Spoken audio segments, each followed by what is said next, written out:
Mali kasi yung naging prioridad ni Bongbong Marcos at ng kanyang administrasyon. Umupo siya bilang Acting Department of Agriculture Secretary, wala namang nangyari. Wala na nang nangyayari, ayaw nang pasukan niya doon sa kanyang opisina sa Quezon City. Ayaw pang bitawan yung pwesto after almost 2 years. Eto ngayon, nagkakagulo-gulo na ang ating food security at yung ating supply chain. Hindi po makatarungan ayon sa SINAG yung 58 pesos per kilo na price ceiling dahil ayon sa SINAG, higit na mababa pa dapat nilang ibenta yung pinakamahal na, yung pinakamataas ng presyo ng bigas. Somewhere between the vicinity, around the vicinity of 45 pesos to 47 pesos lamang.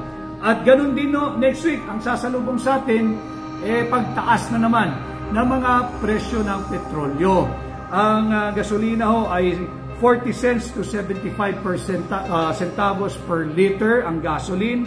Ang diesel ho ay tataas ng 45 cents to 75 centavo per liter at ang kerosene 65 centavos to 75 centavos per liter.